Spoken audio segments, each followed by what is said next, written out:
في سبيل الله أموات بل أحياء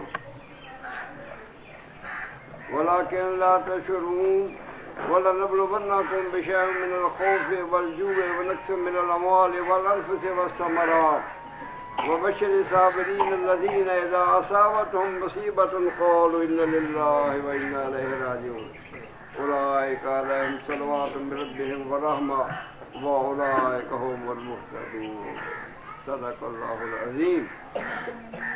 ان آیات کا ترجمہ یہ ہے کہ اے ایمان والو، اے اللہ اور رسول پر ایمان رکھنے والوں، جب تم پر کوئی پریشانی ہو، کوئی مصیبت ہو، کوئی بیماری آ جائے، کوئی دکھ درد پہنچ جائے تو اللہ کی بارگاہ سے نماز اور صبر کے ساتھ، پہلے صبر کا ذکر ہے، صبر اور نماز کے ساتھ اللہ تعالیٰ سے مدد طلب کیا کرو تو اللہ تعالیٰ تمہاری اس پریشانی کو بھی دور کر دے گا اور تمہاری مدد بھی فرما دے گا۔ اور یہ بھی کہا کہ جو لوگ اللہ کی راہ میں شہید ہو جاتے ہیں ان کو تم لوگوں نے مردہ نہیں کہنا، کیونکہ وہ اللہ کی بارگاہ میں زندہ ہیں۔ ہاں یہ بات الگ ہے کہ تمہیں ان کی زندگی کا شعور نہیں ہے۔ اللہ، ہم شہادت کس لیے لیتے ہیں؟ اس لیے بندوں کے امتحان لیتے ہیں، وَلَنَبْلُوَنَّكُمْ بِشَيْءٍ مِّنَ الْخَوْفِ، خوف کا ماحول پیدا کر کے ان کی آزمائش کرتے ہیں، بھوک کے ساتھ، نقص اموال کے ساتھ، مال میں نقص کے ساتھ اور پھلوں میں کمی کے ساتھ ہم ان کی آزمائش کرتے ہیں۔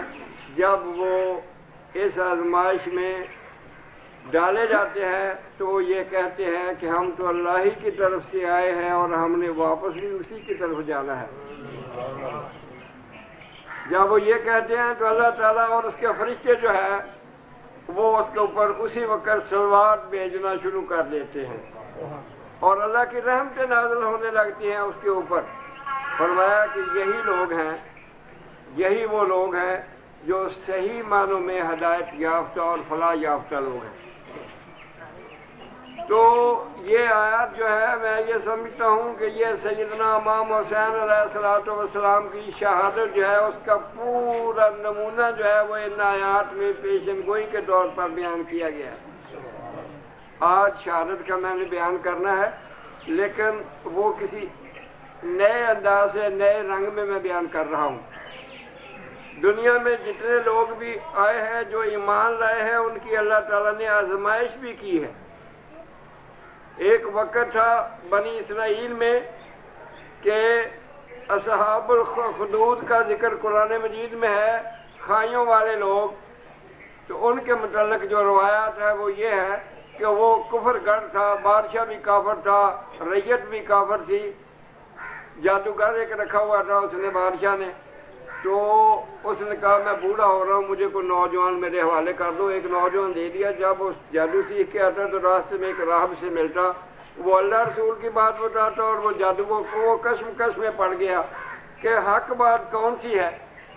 تو اللہ تعالیٰ نے اس کے حق اور باتوں کا فیصلہ کرنے کے لیے راستے میں ایک بلا جو تھی وہ ڈال دی۔ جب وہ بلا پڑی تھی وہاں پر لوگ وہاں سے گزرنا چھوڑ گئے تھے تو اس نے کہا میں آزمائش کرتا ہوں، اگر جادوگر سچا ہے تو میں پتھر مارتا ہوں تو وہ بلا ختم ہو جائے گی۔ جب اس نے جادو پڑھ کر وہ پتھر پھینکا تو وہ بلا وہیں کھڑی تھی۔ اب اس نے کہا ٹھیک ہے میں اس رب کا نام لے کر جو رب العالمین ہے میں اس کا نام لے کر اب آزمائش کرتا ہوں۔ جب اس نے رب کا نام لے کر پتھر مارا تو بلا جو تھی وہ تہس نہس ہوگی، ختم ہوگی، وہیں اس کی موت ہوگی۔ تو اب اس نے بادشاہ کو جب یہ پتہ چلا کہ یہ واقعہ ہو گیا تو اس نے کہا اسے پہاڑ سے گرا دو، پانی میں ڈبو دو۔ کئی اس کے ساتھ حمل کیے لیکن اللہ نے اس کو زندگی عطا کر دی ہر بار۔ بادشاہ نے اس کو بلایا کہ تمہاری موت کیسے ہو سکتی ہے؟ اس نے کہا جی موت تو میرا بالکل آسان ہے، لوگوں کو اکٹھا کریں، میں ان کو میں 10 منٹ کھڑا ہوں گا، میری موت آ جائے گی، طریقہ میں خود ہی بتا دوں گا۔ سارے شہر کو اکٹھا کر لیا، 1 لاکھ کی آبادی تھی، بادشاہ کو سے سب لوگ اکٹھے ہو گئے۔ تو بادشاہ نے کہا کہ اب بتا دو ان کو۔ اس نے کہا دیکھو بھائی میرا بس ایک ہی ہے کہ مجھے اب کسی طرح بھی نہیں مار سکتے، میرے رب کا نام لے کر جب آپ تیر چلائیں گے تو وہ مجھے قابل قبول ہوگا، اس سے میری موت ہو جائے گی۔ تو اس نے کہا کہ بھئی بسم اللہ پڑھ کر تیر چلاؤ۔ جب اس نے چلایا تو وہ تیر جو تھا وہ آ کر اس کے یہاں کربٹی میں لگا اور وہ وہاں پر ہی شہید ہو گیا۔ سارا شہر اسی وقت رب رب پکارنے لگا اور وہ ایمان لے آئے۔ بادشاہ نے کہا الٹا کام کر رہے تھے، یہ تو الٹا ہی چکر چل گیا۔ اس نے کہا جو اس پر ایمان رکھے گا اس کے رب کے اوپر خائیاں جو ہیں بڑی بڑے گڑھے بنائے گئے، ان میں آگ جلائی گئی، ان میں ان کو ڈال دیا جائے۔ بڑے لوگوں کو اس طرح سے کر دیا، دیکھیں کتنی تکلیف کی بات تھی، لیکن وہ ثابت قدم سے کہتے ہیں ٹھیک ہے جی اب تو موت تو ایک ہی بات آنی ہے، جیسے کہ موسیٰ علیہ السلام کے مقابلے میں جادوگروں نے کہا تھا، فرعون نے کہا میں تمہارے ہاتھ ادھر سے پاؤں ٹال مارے تمہیں میں ذبح کر ڈالوں گا، قتل کر دوں گا۔ تو انہوں نے کہا جی اب تو ایمان ہی لے آئے، جو کرنا ہے وہ کرتے رہو، ہم تو جو ایمان کی چاشنی چکھ لیتا ہے اس کے دل سے وہ پھر نہیں نکلتا۔ تو وہ ایک عورت تھی، وہ بچے کو لپٹائے ہوئے اس کھائی کے کنارے کے اوپر آئی، تو وہ اس کو دکھیر رہے تھے پیچھے سے، وہ اپنے بچے کے لیے، اپنی جان کے لیے نہیں، اپنے بچے کے لیے وہ آگ سے وہ ڈر رہی تھی۔ تو بچہ ہی بول پڑا، جیسے عیسیٰ علیہ السلام بولے تھے نا، تو وہ بچہ بولنے لگا، اس نے کہا اے اماں جان آپ کس فکر میں ہیں؟ وہ دیکھیں وہ سامنے جنت کی حوریں جو ہے وہ ہار لیے ہوئے کھڑی ہیں، آپ تو لگائیں چھلانگ۔ اور سمائی نے جناب چھلانگ لگا دی اور اللہ کی راہ میں جان دے دی۔ تو یہ وہ لوگ ہیں جو اپنی جانوں کو قربان کر کے جنہوں نے اسلام کو قبول کیا ہے۔ ہمیں تو اسلام جو ہے وہ مفت میں باپ کی ورثے میں مل گیا، ہمیں تو اس کی کچھ قدر نہیں ہے، ہمیں پتہ نہیں ہے کہ ہم نے اسلام کیسے حاصل کیا۔ فرعون کی جو ماں بنی ہوئی تھی حضرت آسیہ، فرعون کی بیوی جو تھی حضرت موسیٰ علیہ السلام کی جو والدہ کہلاتی تھی، تو ان کو جب وہ ایمان لے موسیٰ اور اس کے رب کے اوپر، تو انہوں نے کہا ٹھیک ہے، یہ شہزادی تھی وہ۔ تو قرآن مجید میں جن عورتوں کا ذکر آیا ہے، بڑے جن کے متعلق کہا گیا ہے کہ مومن مرد جو ہے وہ ان عورتوں جیسے ہے، ان میں سے ایک وہ مائی آسیہ بھی ہیں۔ تو ان کو پکڑ کر جب ان کو لٹا دیا، ان کے ہاتھوں میں کھونٹے لوہے کے، پاؤں میں اور پیٹ میں، تو وہ مسکرانے لگی۔ تو انہوں نے کہا بھی یہ مسکرانے کا کون سا مقام ہے؟ انہوں نے کہا دیدار الہی ہو رہا ہے، وہ شروع ہو گیا ہے، اب تکلیف تو باقی رہی نہیں۔ تو شہید اس کو کہتے ہیں کہ جب وہ اللہ کی راہ میں اپنی جان قربان کرتا ہے، دیدار الہی سے مشرف ہو جاتا ہے اور اس کا وہ گواہ بن جاتا ہے کہ میں نے دیدار الہی کر لیا ہے۔ جب وہ دیدار الہی سے مشرف ہو جاتا ہے تو اس کی ہر تکلیف جو ہے وہ ختم ہو جاتی ہے، اور اللہ تعالیٰ اگلے جہان میں اس کا ہر قسم کے رزق کا ضامن بن جاتا ہے۔ اس کو شہید کہتے ہوتے ہیں۔ تو سب سے بڑی جو شہادت ہے دنیا میں وہ سیدنا امام حسین علیہ السلام کی شہادت ہے۔ دیکھیں آپ کون ہیں۔ جب آپ 4 ہجری میں پیدا ہوئے تو حضور علیہ السلام کو اطلاع دی گئی کہ سیدۃ النساء فاطمہ زہرا کو اللہ نے بیٹا عطا کیا ہے، بہت خوبصورت بچہ ہے۔ تو آپ آئے اور آپ کی خوبصورتی کو دیکھ کر آپ کا نام حسین رکھ دیا۔ سب سے خوبصورت حسین کون ہے؟ سب سے زیادہ خوبصورت۔ اور ہم تو کھجورے یا شہد بچے کے منہ میں ڈالتے ہیں، تو حضور علیہ السلام نے جب آپ کو دیکھا تو اٹھا کر اپنی زبان ان کے منہ میں دے دی۔ پہلا جو آپ کے منہ میں چیز گئی ہے وہ نبوت کا جو نچوڑ ہے، جو رس ہے، جو ان کی زبان کے ذریعے حضرت امام حسین علیہ السلام کے وجود میں داخل کر دیا۔ اور پھر اتنا پیار آپ نماز جب ادا کرتے ہیں تو وہ حسین اور حسن دونوں ہی صاحبزادے آ کر اوپر چڑھ جاتے ہیں کہ جی حضور شاید یہ ہماری سواری ہے۔ تو آپ خود ہی دیکھیں کہ اگر نماز میں ادھر ادھر طبیعت چلی جائے تو کہتے ہیں نماز ہی نہیں ہوتی، لیکن حضور علیہ السلام اللہ کے محبوب ہیں، نماز کو لمبا کر دیتے ہیں کہ بھئی یہ حسن اور حسین جو ہیں یہ اپنی مرضی سے کھیل کر اتر جائیں تو پھر میں نماز کا سلام پھیروں گا۔ تو کدھر گئی وہ نماز جس پر ہم نازاں ہوتے ہیں، ہم فخر کیا کرتے ہیں؟ وہ بھی نمازیں پڑھتے تھے کربلا کے میدان میں، قرآن مجید بھی ان کے پاس تھے۔ تو اس نماز کا فائدہ ہی کیا ہے؟ وہ میرا ایک شعر ہے، تیرے دیکھے عشق دا رنگ چڑھدا کدے عاشقاں تسبیحاں پھیریاں نہیں، خالی رہن مسیت دے وچ ظالم۔ وہ بھی مسجد میں پڑے ہوتے تھے، خالی رہن مسیح دے وچ ظالم جس دے اندر ٹانگاں تیریاں نہیں جتھے قدم محبوب دا جتھے قدم حضور دا نقش ہوئے عاشق کرن سجدے ہیرا پھیریاں نہیں تے جدو ہس کے یار الطاف بولے دے چاننا راٹاں نیریاں نہیں۔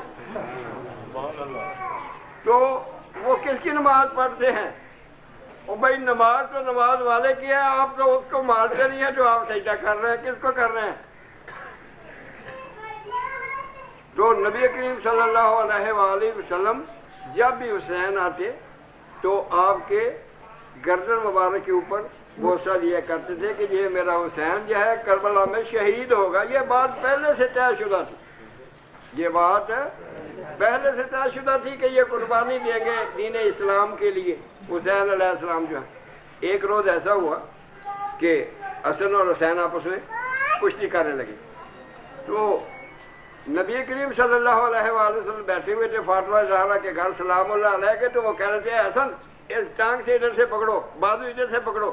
جب وہ حسن کو یہ کہہ رہے تھے تو حسین جو تھے وہ چھوٹے تھے، حسن بیٹھتے، فاطمہ زہرا نے کہا جی آپ کیا فیصلہ کر رہے ہیں، آپ کیسی بات کرتے ہیں، بڑے کو کہہ رہے ہیں چھوٹے کو گرائے، تو یہ کون سی بات ہے؟ تو حضور علیہ السلام نے فرمایا ادھر بھی تو جبریل کہہ رہے کہ تم یہ کرو تم وہ کرو، تو پھر میں حسن کی مدد کیوں نہیں کروں گا؟ یہ تھا ان کا گھرانہ، جہاں فرشتے بھی آ کر ان کی کشتی دیکھتے تھے، ان کے پاس بیٹھتے تھے، اور اس گھر میں داخل ہونا ہے تو وہ اپنے لیے فخر سمجھتے تھے۔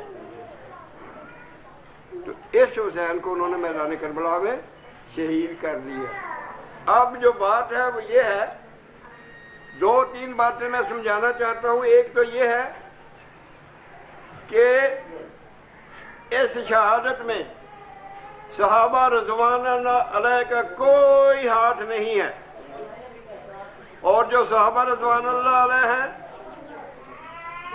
میں جب اپنا عقیدہ بیان کرتا ہوں اللہ کی توحید، اللہ کے نور میں گم ہونا، حضور علیہ السلام کی محبت، حضور کے لیے جان قربان کرنا، پنجتن پاک کی مودت، غیر مشروط غلامی، صحابہ رضوان اللہ علیہ کی روشنی، اور اولیاء اللہ کا راستہ،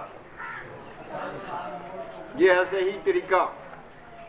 آپ جو آدمی صحابہ کا جو ہے وہ مقابلہ پنجتن پاک سے کرتا ہوتا ہے، اس کی عقل پر بھی میں ماتم کرنا چاہتا ہوں، کیونکہ اسے علم ہی نہیں ہے کہ وہ پنجتن پاک کی شان کیا ہے، وہ صحابہ کو ان کے ساتھ کیوں ٹکراتا ہے۔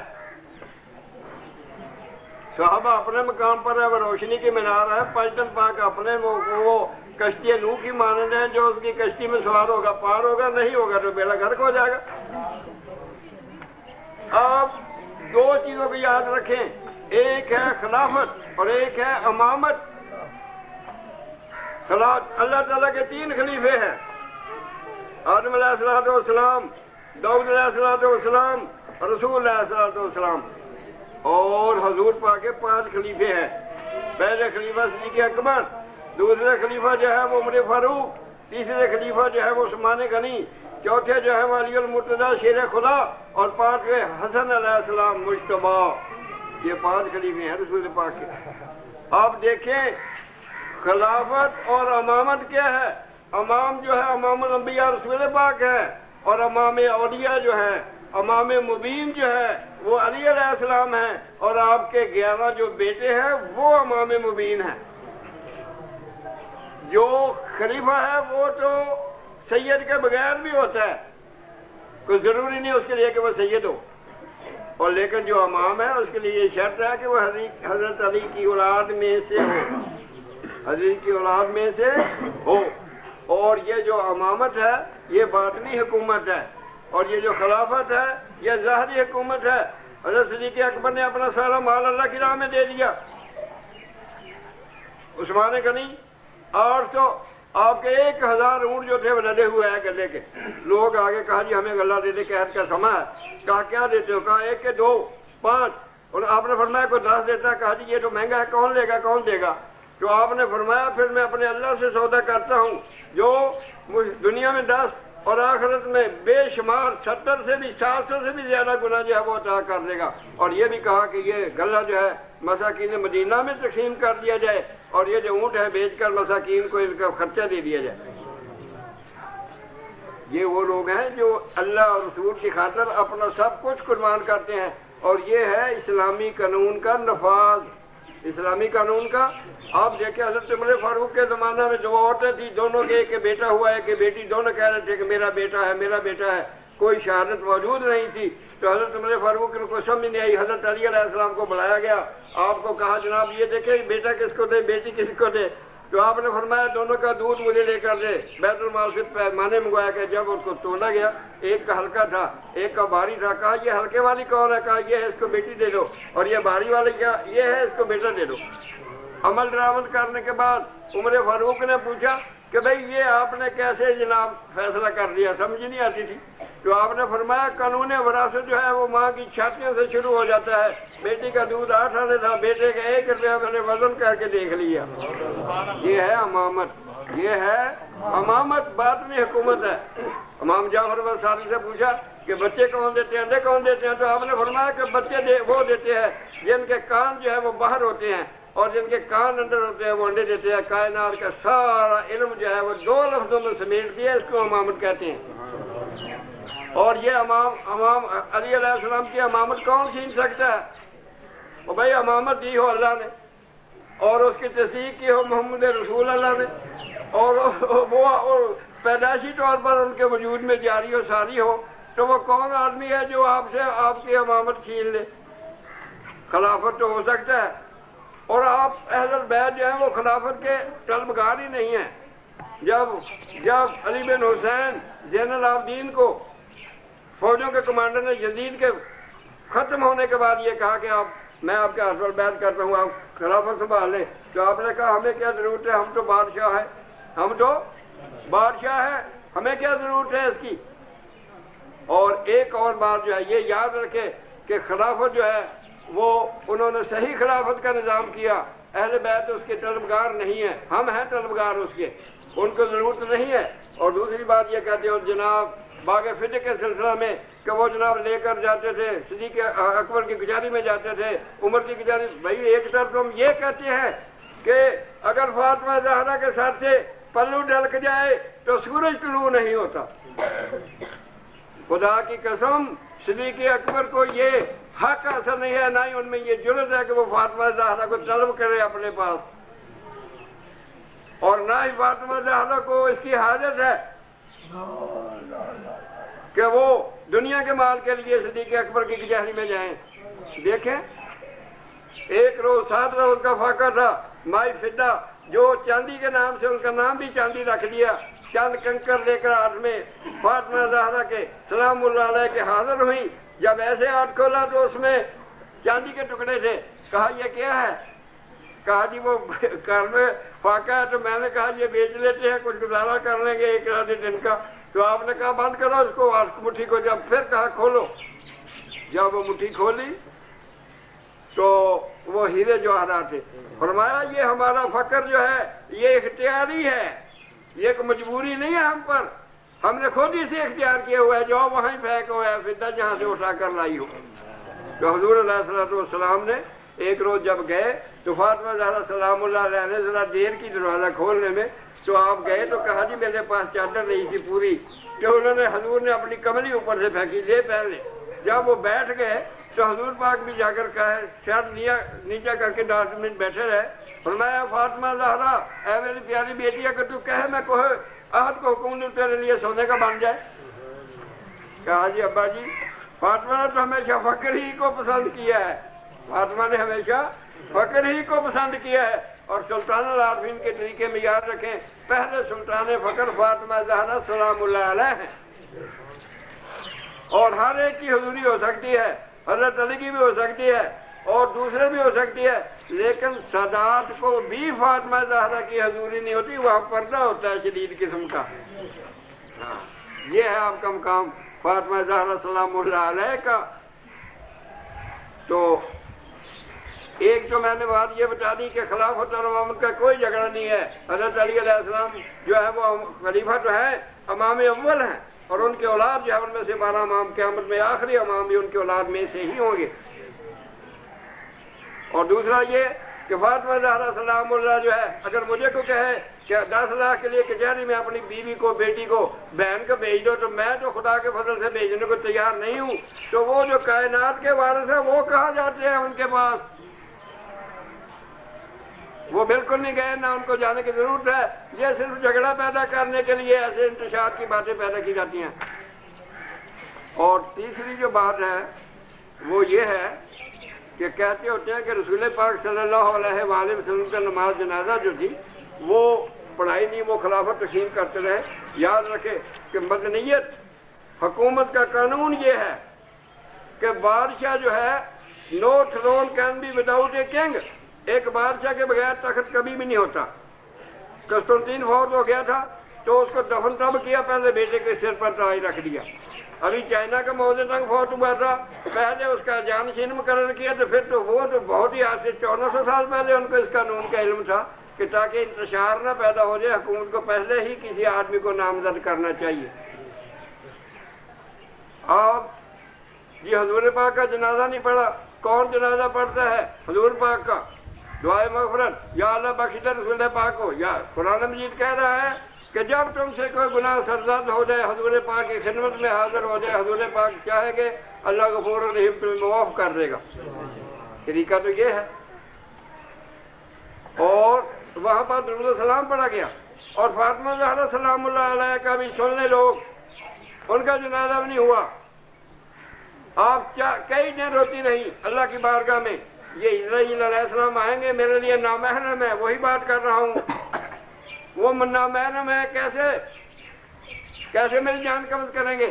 تو اللہ تعالیٰ نے فرمایا ہے فاطمہ تیری جان تو میں اپنے دستے قدرت سے قبض کر لوں گا۔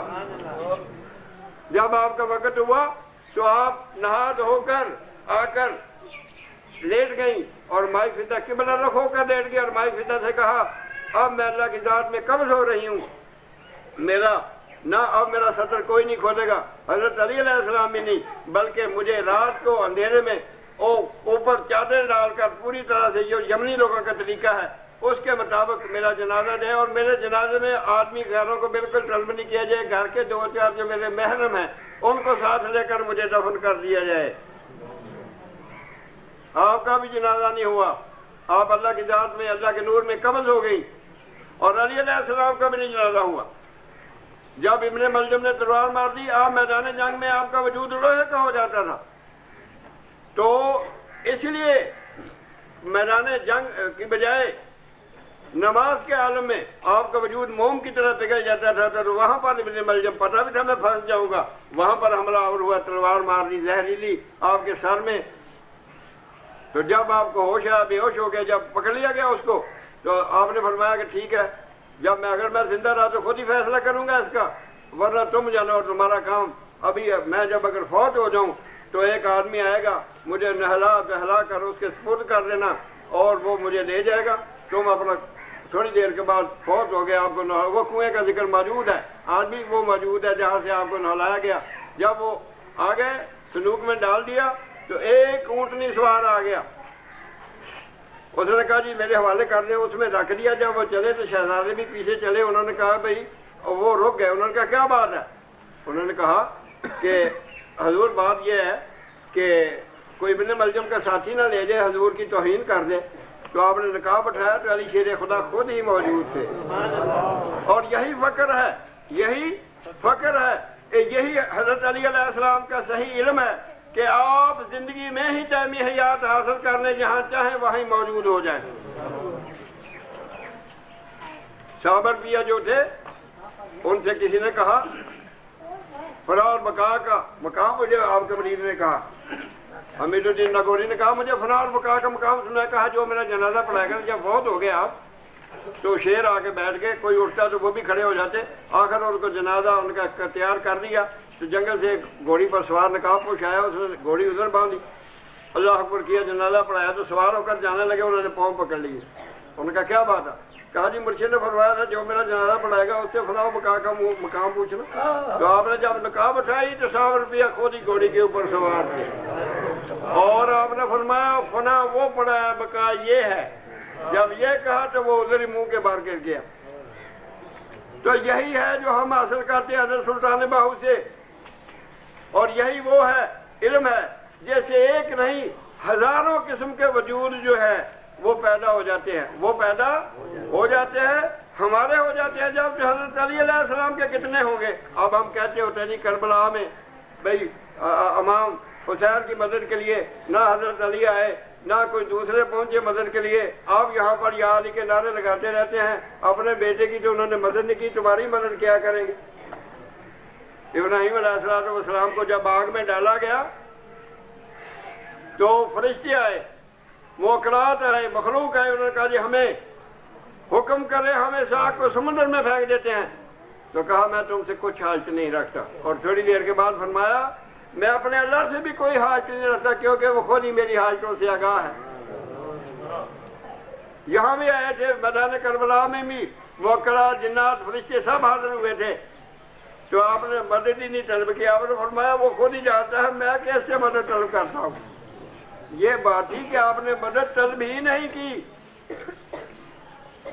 اور ایک بات اور یاد رکھیں کہ کیا حسین علیہ السلام جو ہیں وہ مظلوم ہیں؟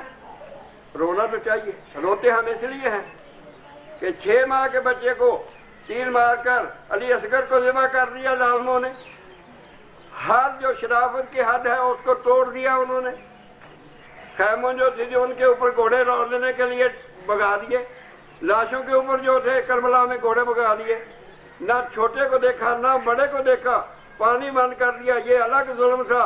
اور جو بھی ان کی یعنی منشا تھی وہ یہ تھی بیمار، زین العابدین کو بھی وہ چاہتے تھے، اور جب وہ قتل تو آپ زینب علیہ السلام سالار قافلہ ہے بعد میں، آپ ایسے اس کے اوپر کہا اگر تم اس کو قتل کرو گے، اگر تم اس کو قتل کرو گے تو ہم تمہارے ساتھ ایک قدم بھی نہیں اٹھائیں گی کیونکہ تم ہمارے لیے نامحرم ہو، جب ہمارا محرم ہمارے ساتھ ہوگا تو ہم سفر طے کریں گی۔ یہ دیکھیں شریعت کی کتنی بڑی بات ہے کہ زین العابدین جو ہے وہ ہمارے محرم ہے، ہم اس کے ساتھ تو سفر کر سکتی ہے، لیکن آپ لوگوں کے ساتھ جو آپ نامحرم ہیں آپ ہمیں قتل کر سکتے ہیں، لیکن ہم شریعت کو چھوڑ کر تمہارے ساتھ سفر نہیں کر سکتے۔ اور سارا راستہ مائی صاحب نے اپنے بالوں سے اپنا چہرہ جو تھا وہ ڈھکا ہوا تھا،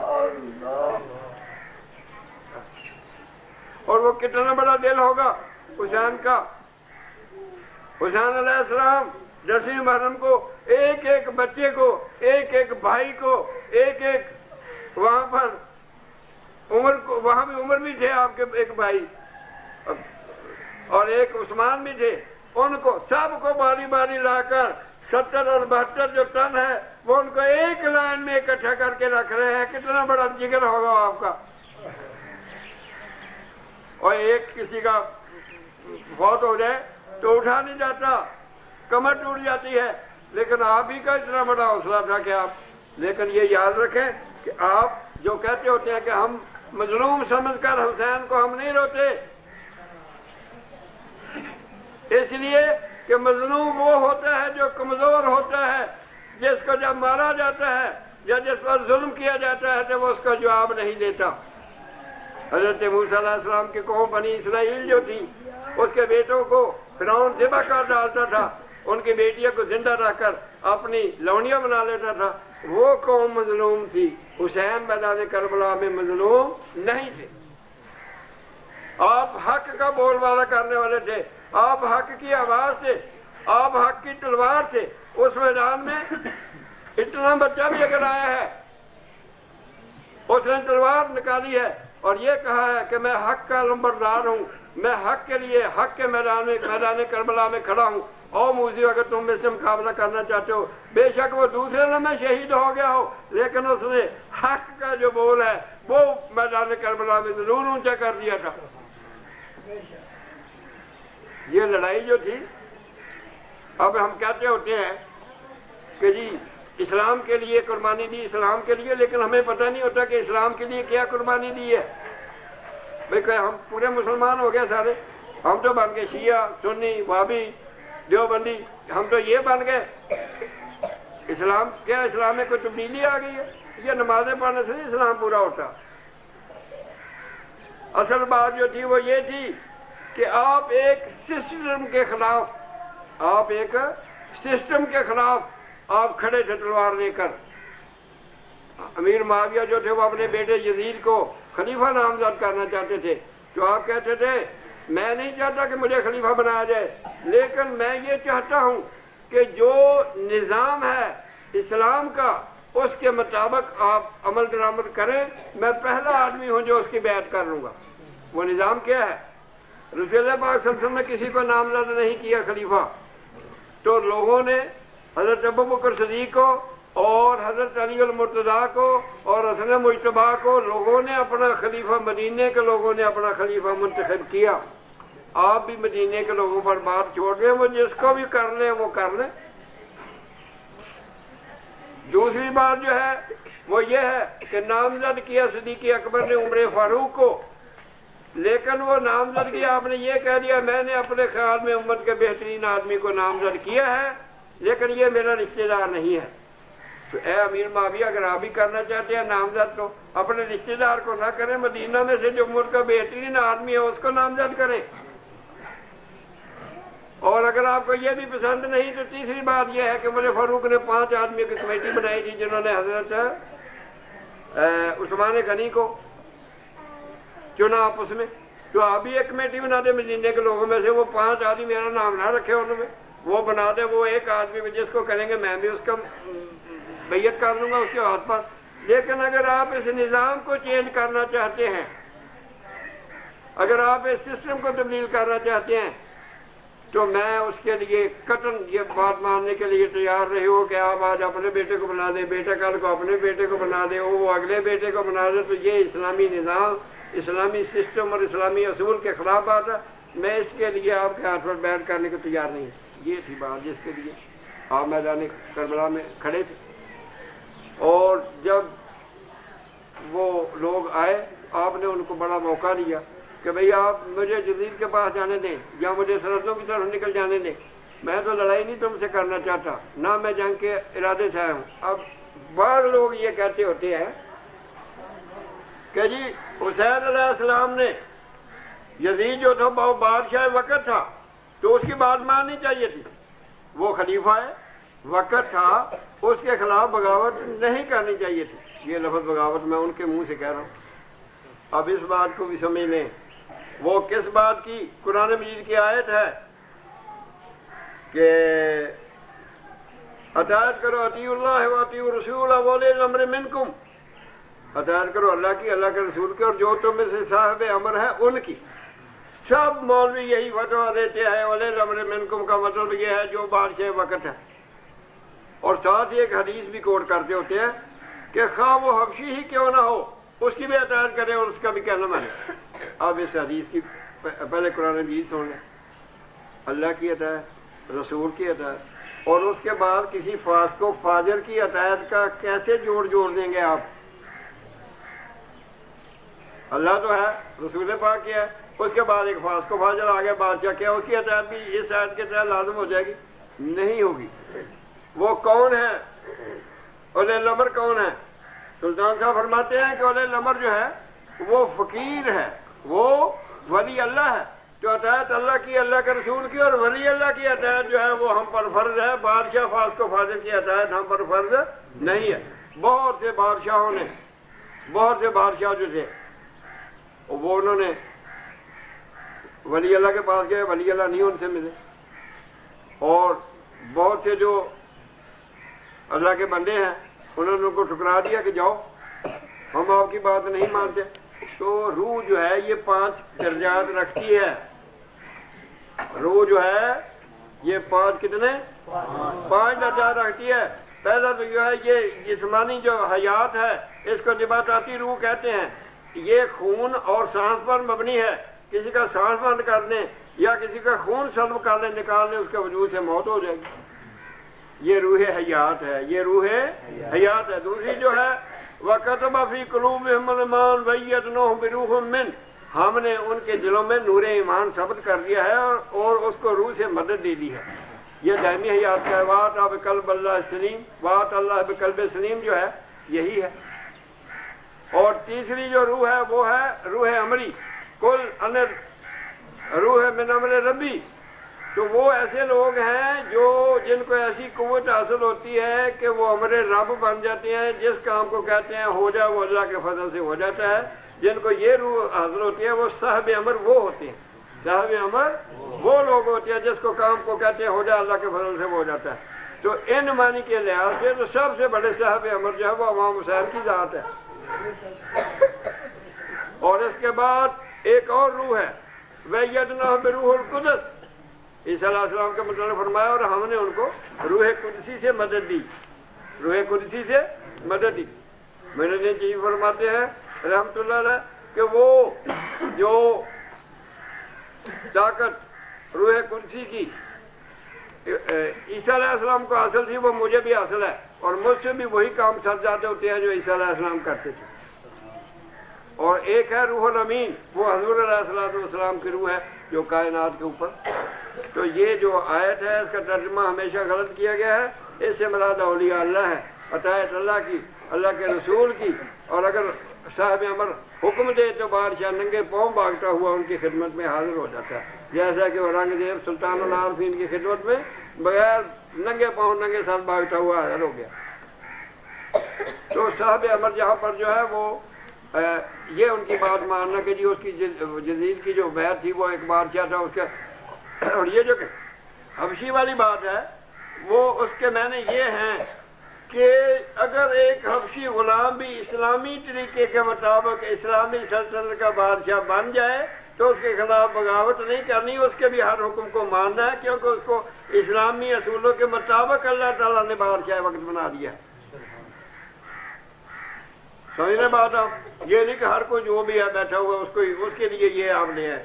جو صحیح معنوں میں اسلام کا پابند ہے اور جس کو اسلامی اصولوں کے مطابق چنا گیا ہے، اگر وہ خوش قسمتی سے اگر وہ ایک حبشی بھی ہو، غلام بھی ہو، اور اس کو اللہ تعالیٰ یہ صدارت کا منصب بخش دے تو ہم پر یہ فرض ہو جاتا ہے کہ ہم اس کی اطاعت کریں۔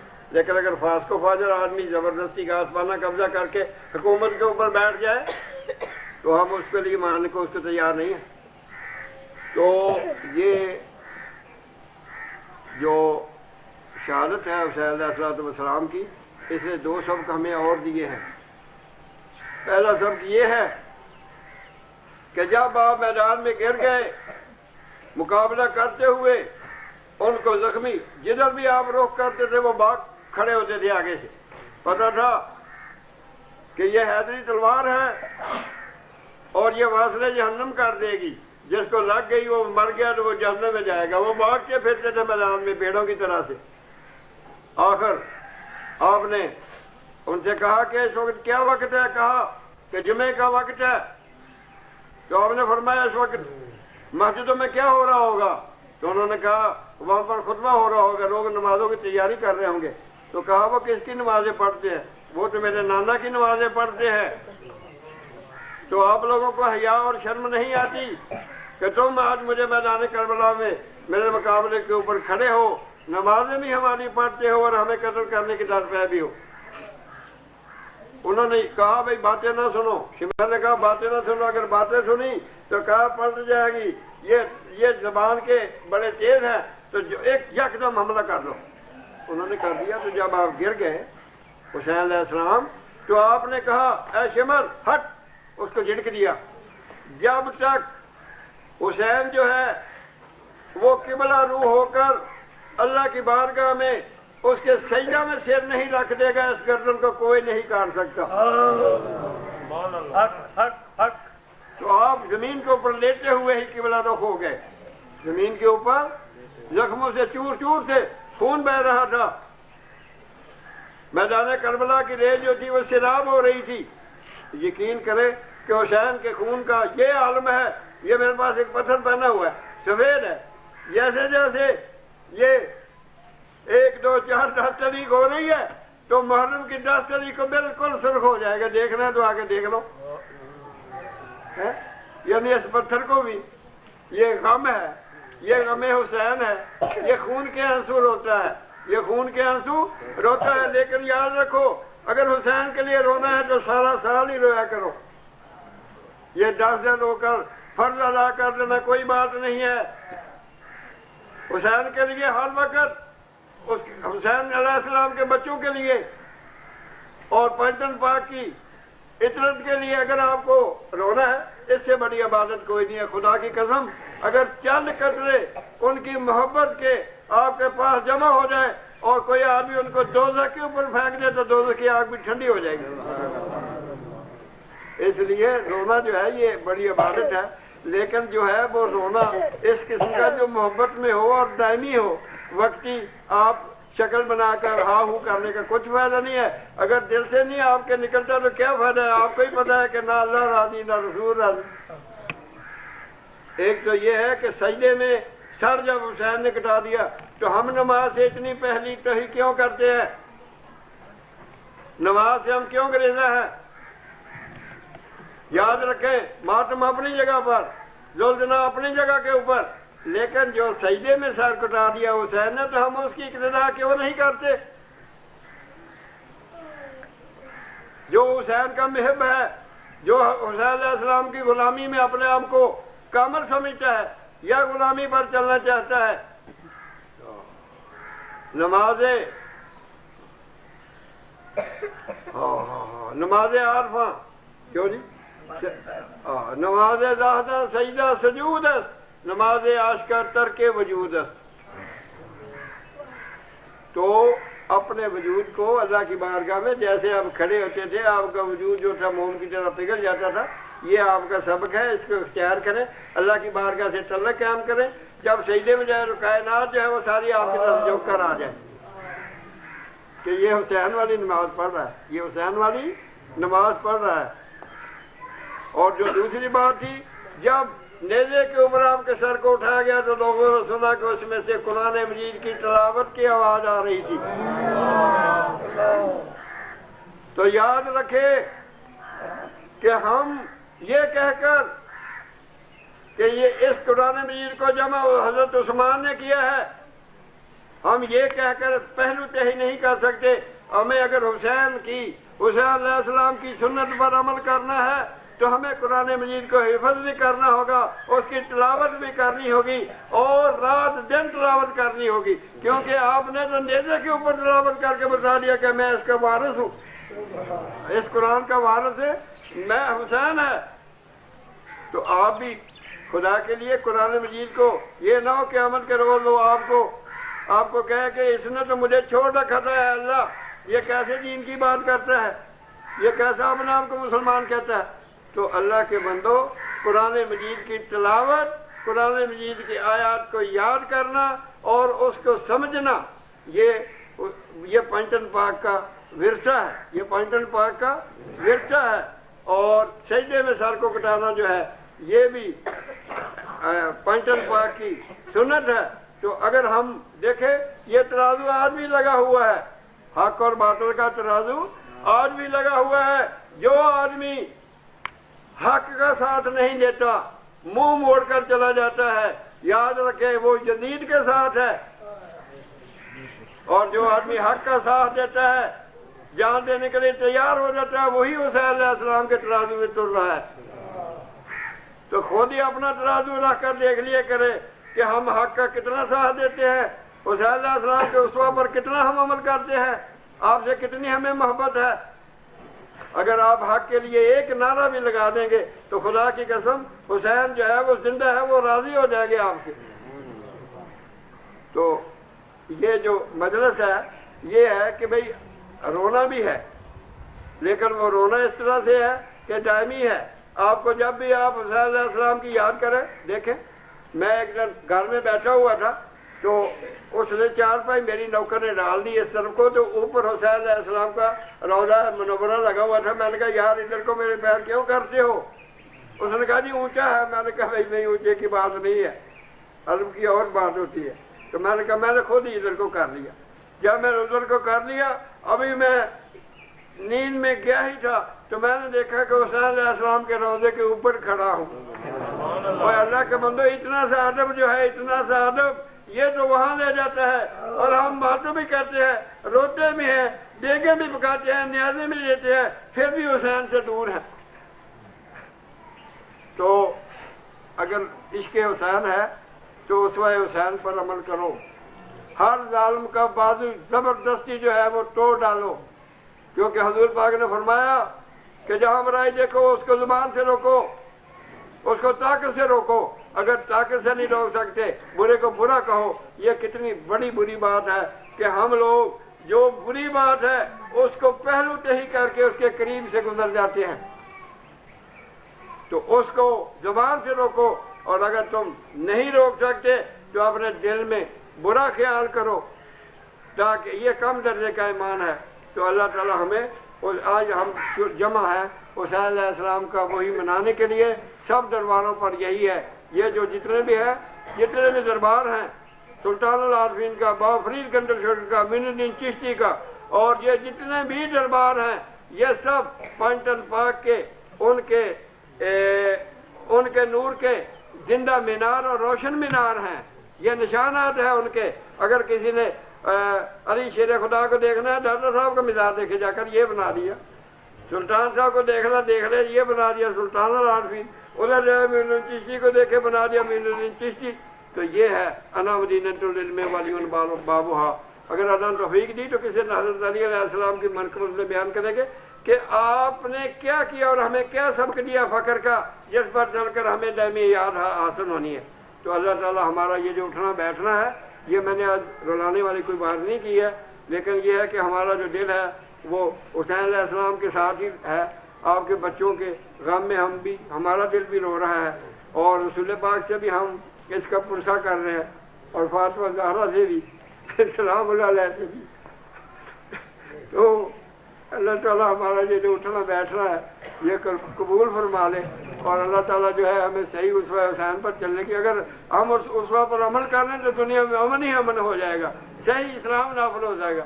تو اللہ تعالیٰ ہمیں کرنے کی توفیق عطا فرما دے، اور ہمارے جتنے بھی فقیر ہیں یہاں حاضر ہیں، رب العزت ان کو اپنی بارگاہ میں قبول فرما لے، حضور پاک کی محبت ان کے دلوں میں راسخ ہو جائے، اور جو پنجتن پاک ہے ان کی غلامی میں ایسے ہوں جیسے پنجتن پاک کے لیے یہاں سے دوڑتے ہوئے پہنچ جائیں ان کے گھروں تک۔ تو اس طرح سے آپ کے دروازوں پر جا کر سایہ کرنے، اسی طرح صحابہ ہیں، صحابہ کی کوئی طرح کی وہ ابو سفیان کی جو آلے ابو سفیان ہے وہ ان کا کام ہے، یہاں پر ان کا صحابہ رضوان اللہ علیہ کا کوئی نہیں ہے، وہ ساتھی ہیں آپس میں، کیونکہ حضرت صدیق اکبر کی جو پڑپوتی ہیں ام فردہ رضی اللہ تعالیٰ عنہ، قاسم کی بیٹی جو ہیں وہ امام جعفر و صادق کی والدہ اور امام باقر کی بیوی ہیں، تو اس لیے ان میں آپس میں کوئی اختلاف نہیں ہے۔ یہ اختلاف ہمارے اپنے دلوں کا پیدا کیا ہوا ہے، اپنے مطلب کا، اپنے گھروں کا، اپنے بچاؤ کے لیے ہم نے کیا ہوا ہے۔ اللہ تعالیٰ سے ہمیں اپنی پناہ میں رکھے، فرقہ بندی کی جو لعنت ہے اس سے اللہ تعالیٰ ہمیں بچا دے، اور اللہ تعالیٰ ہمیں صحیح معنوں میں اسوہ حسین پر عمل کرنے کی توفیق عطا فرمائے۔ وآخر دعوانا ان الحمد للہ رب العالمین۔